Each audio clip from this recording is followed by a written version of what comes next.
This is the Ben Herman Show. Hey, what's up, everyone? Ben Herman here. Welcome back to the Ben Herman Show. As always, I have so many incredible guests, but this one is no different. Her name is Emily Walleman from Moonday Marketing. She happens to be a Google Ads expert. What's up, Emily? How's it going? Hi, Ben. How are you? Good. I'm so happy to have you join us. I'll give the listeners kind of some context in regards to how I came across Emily. I just love ads. So sometimes it says like show less ads on your social media, or you can go on your iPhone and you can block all the ads. I actually want everything wide open because I love watching other people's ads, right? So I actually literally just while I was scrolling, came across Emily's Google ad, the social media ad in regards to a Google ads class. And I was really impressed with how she presented her messaging that I just reached out to her and sent her a DM. And I was like, hey, would you like to jump on the podcast? So that's really how this podcast came to fruition. So thank you so much for trusting a stranger on the internet and being willing to have a conversation with me. Hey, that means a lot. Thank you. Anytime someone is like willing to connect via an ad, that is such a big compliment. Well, I'm curious to find out. So what got you involved with the ads world in the first place? Like, how did you get involved with ads? Yeah, so basically, long story short, I got a job as an office manager at a marketing agency. And my intent with getting that position was I did not want to go back to school. So I thought, what is the fastest way for me to learn more about marketing? And at that time, I didn't even know really what ads were. Like I knew of them, but I didn't know like how to run one or anything. And so I'm an office manager there, and our lead's ad manager quit while I was working. The CEO of the company comes to me and he says, can you learn ads? So, but the CEO of your company comes to you and asks you something, you say yes. Yes, so right? I just committed myself to figuring it out. And my first client had a multiple six-figure budget for running ads.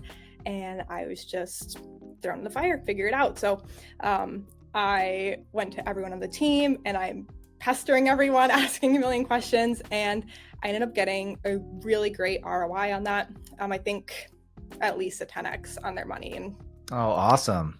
That was like, I was hooked. I'm like, this is so cool. You can multiply money. Like I was just hooked on it from there. So I ended up just spending all of my time learning and getting really good ads, and not only at work, but outside of work. And I ended up teaching ads classes to new hires in the company, and ended up teaching ads classes to just everyone around me in the business. And from there, it just kind of spiraled and taking up all of my passion.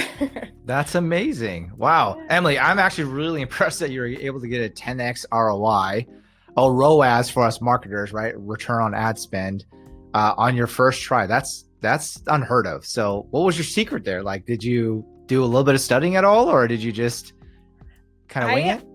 Like in a hindsight, I almost think that not being so like in the business brain was kind of a benefit in that situation. So I just took a step back, and I personally loved the brand that I was running the ads for. So I just took it from a consumer standpoint and said, what would I like to see? What would I like to hear? And I ran with that. Nice. And it worked. That's awesome.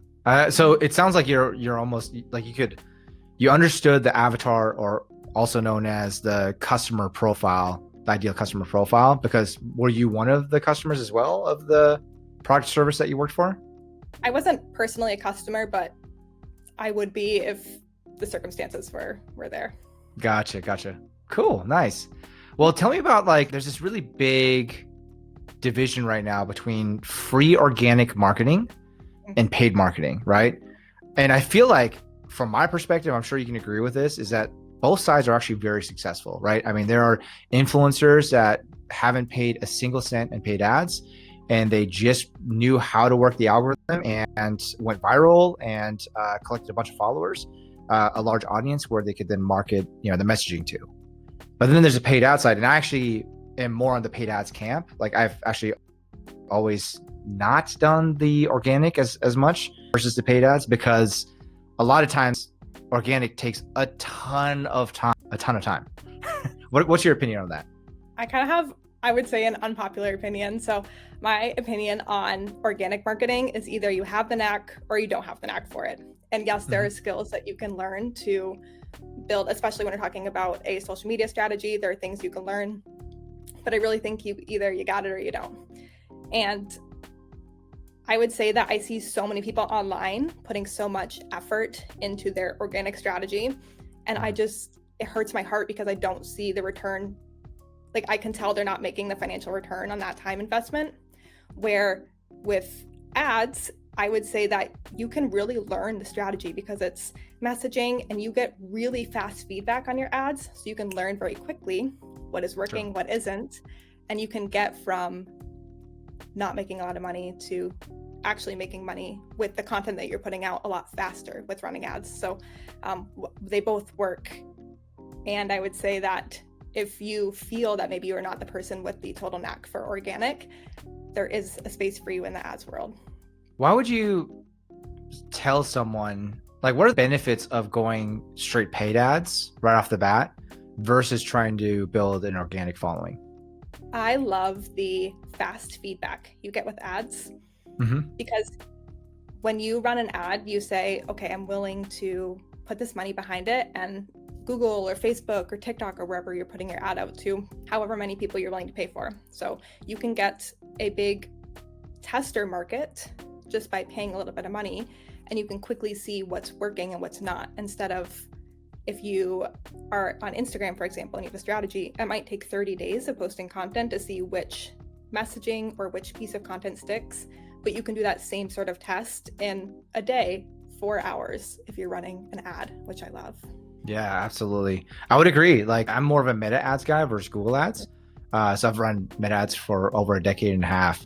And this was like before it was even called meta ads. It was called Facebook ads.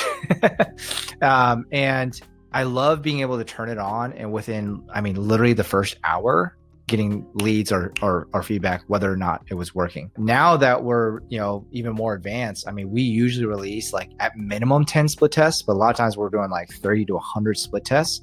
And so then it's like, you don't even have to be the smartest person. Their algorithm figures it out of what's going to be the winning ad. And so therefore you can actually save a ton of money by just throwing a bunch of spaghetti up against the wall to see what sticks, which I love, right? Versus like when you're doing organic, you have to create the content, you have to record it, you have to post it, you have to publish it, and you have to figure out the perfect caption.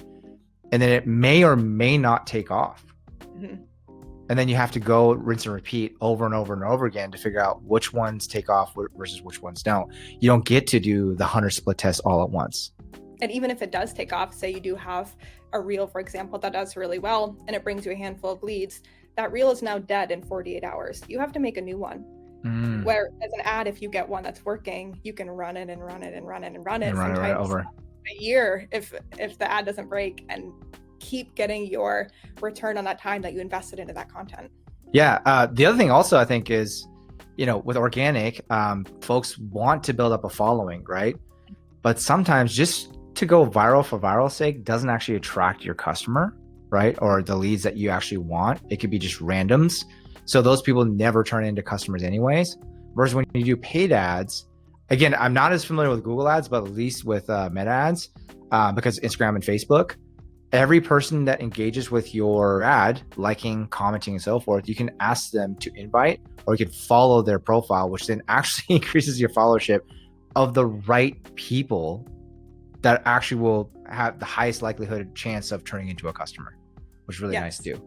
Through meta ads, I love doing an ad that gets someone into your Instagram DMs if you're looking to grow your following that way. That is just double dipping on your strategy. Yeah, for sure, right? Yeah. I come from the DJ background as well, right? Profitable DJ. And I have a lot of friends that are really famous in the industry that have a ton of followers on social media. And, I'm not going to throw any names out there, but I was surprised of like followers versus income and revenue there's a complete discrepancy between the two. Versus like my company, for instance, literally to this day, I don't think we've crossed 2,000 Instagram followers still after like we've run our company now for 19 years as of this year, and still like under 2,000 followers, but we're generating multiple six figures a year, just with ads because it's all running in the background, which is a beautiful thing. So the other thing I would say is that followers is a vanity metric.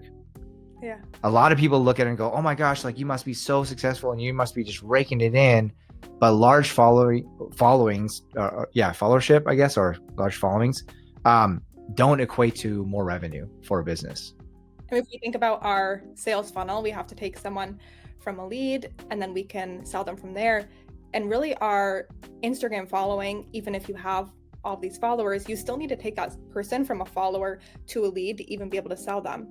So just because you have all of those followers doesn't mean you have leads that you're nurturing and getting them to sign at the dotted line at the end of the day. Yeah. Well, you brought up funnels. Curious to find out, Emily, like where do you stand on this? Because, we help event pros, right? I mean, I specifically help DJs, but you help event pros.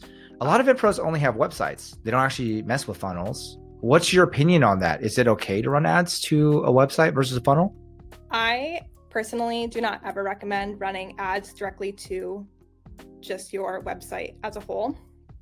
The reason being, so I kind of think of it as if you were interviewing me, Ben, for a human resource management position. And I said to you, I can do your human resources, but I can also do your social media and I can also do your sales and I can also do your marketing. I kind of think of those as the different tabs on your website, the different services that you're showcasing, which are all great and all things that you as my boss want to know once you hire me or once we're more in the consideration phase. But if someone is just landing on your website and they have too many choices, they're not going to know where to go, or they're likely going to be overwhelmed. When you think about how much information we are receiving and seeing on the day-to-day, we're just inundated with information. Yeah. So the more you can tell someone and really focus them in on what to do next when they do finally find you, I think that it'll be nothing but valuable for your business.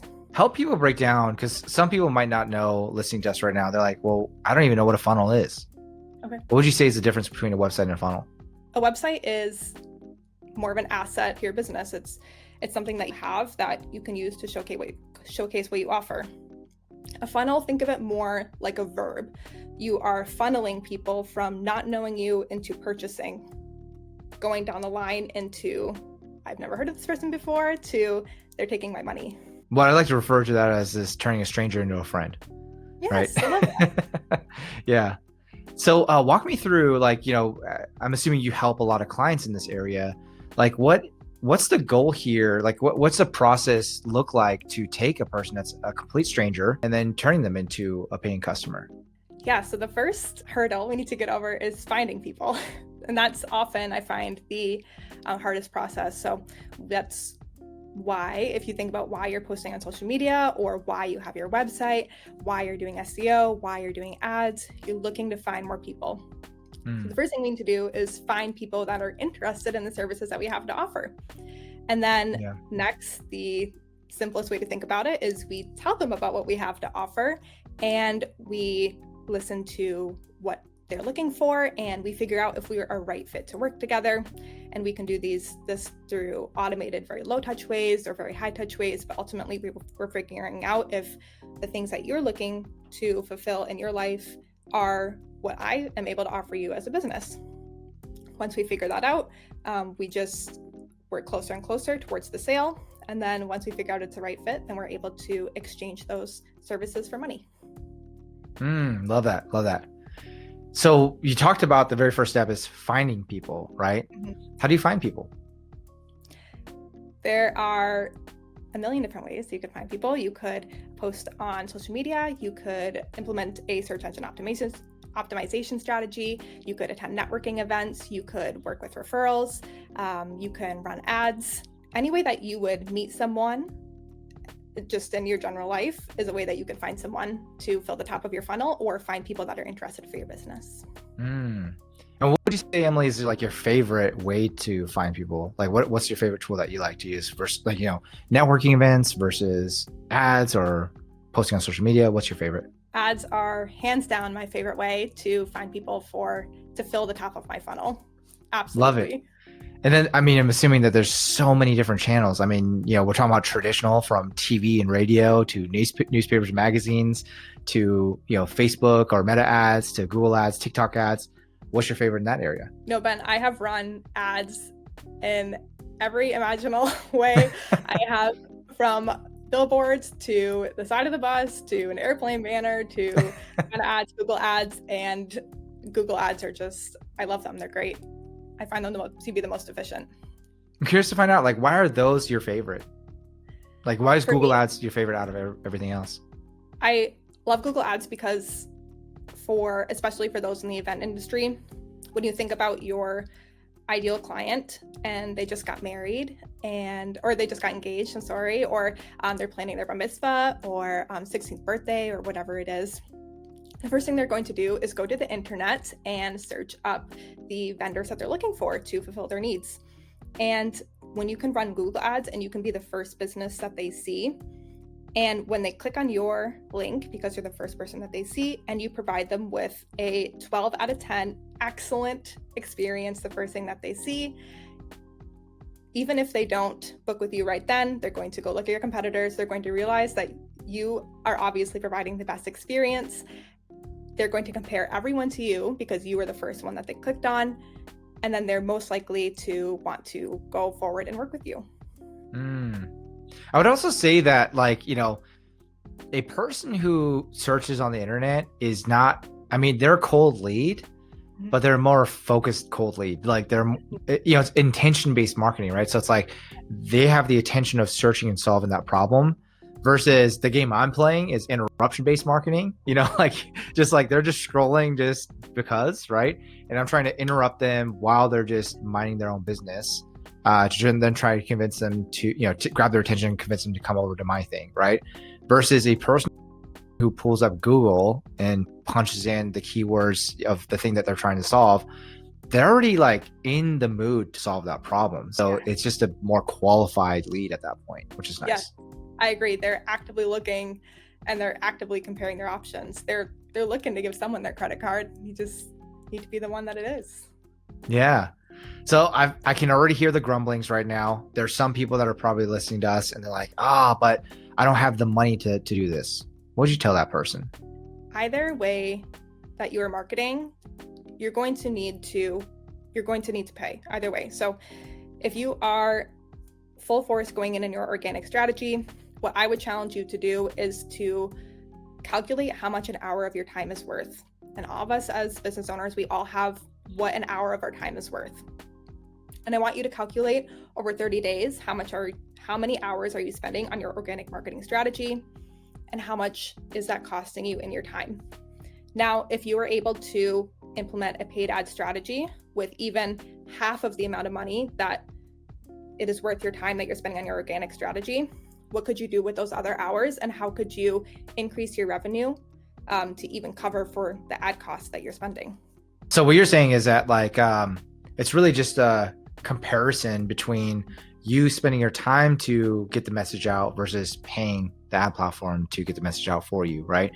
And a lot of times what you'll find, especially if you know how to market in a really smart way, which again, I would highly encourage you to get in touch with Emily because she knows what she's doing, is you can do these various things to try to offset your ad costs, right? Where essentially like you can put out an offer and get your money back a lot faster before even booking the event in the first place, right? So there's various strategies that you can use where you could break even. And at that point, if you break even on your marketing, then it's like you're saving time and also not really spending your money because you get your money back, right? Which is a beautiful thing. Exactly. Yeah. Love that. Love that. Well, I'm curious to find out, like, how can people get in touch with you and find out more about what it is that you have going on? I know that, like, the ad that I was responding to, you were actually promoting this masterclass. Yes. So I have a group coaching program if you are looking to run your own Google ads. Currently just a wait list right now. It's not quite open, but if you are interested in that, I would love to hear that you're interested. I'm sure Ben will we'll give you the link in a minute here, but you can also just reach out to me on Instagram if you'd just like to chat about where you are, where you'd like to be. And my handle there is @EmilyWalleman. Love it. Love it. And yeah, so we'll put the link down in the description of this podcast episode. But if you are driving and you want to, please don't. Please don't pull up your web browser right now. But it is adswithoutagency.com/Ben in order to join the waiting list. And so that way you can be informed whenever she is planning to host another class, that you are the first to find out when that's happening. Emily, thank you so much for joining me and for sharing your wisdom and your knowledge with everybody. I know that this is definitely something that hopefully we get some people to understand, because I'm sure you find out the same thing, that like when you talk to event pros and you're like, hey, what's your marketing strategy? At least the conversations I'm having 9 times out of 10 is, word of mouth or referrals. And that's it. And it's like, well, referrals, you can't really control. Like you can hope and pray, but, and it's really awesome when referrals come in. We love referrals because they're really warm or hot leads, right? So they're easier to convert. But if you want to take control of growing your business with intentionality and with an actual game plan, you can't rely on word of mouth, because you have absolutely no control over other people and whether or not they're going to refer you or not, right? But with ads, you have control over that. Anywhere that you can control your input and know that you can have a control, not always 100%, but have a control on the output, you're much more likely to have a strategy that is going to give you the results that you're looking for. Absolutely. Yeah. Well, thank you so much, Emily. I really appreciate your time, and give her a follow. Absolutely give her a follow. Check out, again, adswithoutagency.com/Ben. Thank you, Ben. Thank you so much.